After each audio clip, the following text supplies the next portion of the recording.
Olá! Hoje a gente vai conversar sobre um documento que é um dos mais importantes da nossa vida como cidadãos, o título de eleitor. E olha, ele é bem mais do que um simples papel, viu?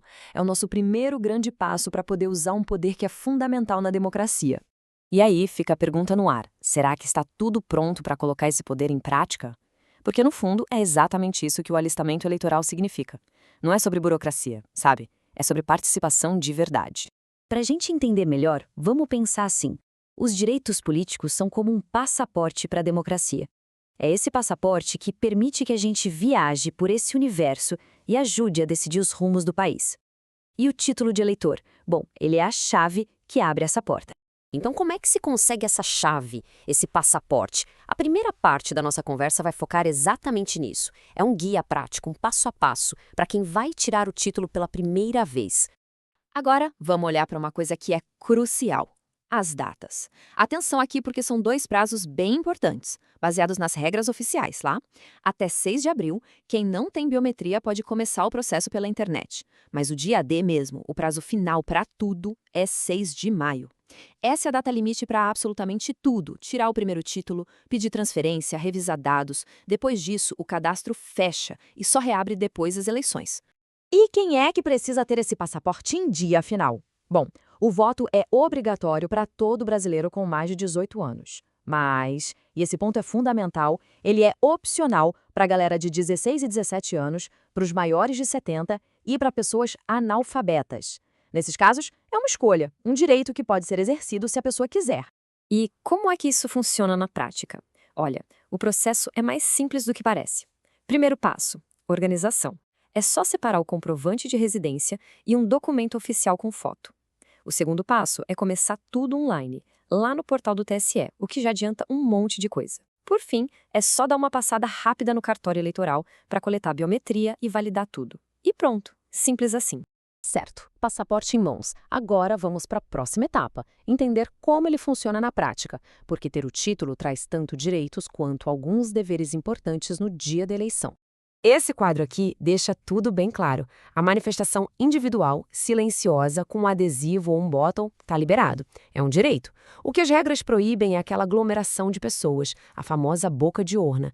Ah, e um ponto super importante: a cabine de votação é sagrada. Nada de celular, nada de foto ou vídeo da urna, porque o voto é secreto. E aqui vai uma garantia que é fundamental para a tranquilidade de todo o processo. A lei é bem clara. Eleitores não podem ser presos nos dias perto da eleição, a não ser em situações muito específicas, como o flagrante. Isso existe para assegurar que todo mundo possa votar com liberdade, sem medo de qualquer tipo de pressão. Claro que, como em toda jornada, podem aparecer alguns imprevistos. Mas olha, não tem motivo para pânico. Vamos ver agora como resolver algumas das questões mais comuns que podem surgir no caminho. Vamos imaginar a cena. A pessoa chega na sessão eleitoral, posiciona o dedo e a biometria não funciona. Acontece, mas o mais importante é saber que isso não impede ninguém de votar. Vamos entender o porquê. A solução está bem aqui, direto das regras oficiais. Se a biometria falhar depois de algumas tentativas, não precisa se preocupar. A votação pode ser liberada de outra forma, às vezes só digitando o ano de nascimento. O ponto central é: o direito ao voto é garantido.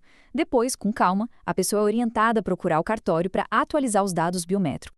Agora, um caso um pouco mais complexo: a situação de precisar regularizar um título depois de uma suspensão de direitos políticos por questão judicial.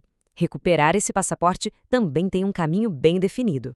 O processo para isso é bem claro. O primeiríssimo passo é ter em mãos o documento que comprova o fim do impedimento legal, como uma certidão da justiça, por exemplo. Com esse documento e os documentos pessoais, o próximo passo é ir a um cartório eleitoral e pedir a regularização.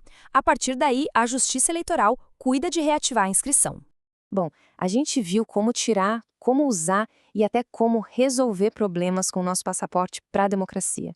Agora, para fechar, vamos refletir um pouquinho sobre o significado disso tudo. Essa imagem simboliza algo muito poderoso. Cada título de eleitor, cada voto que é dado, é como um tijolo na construção da nossa democracia.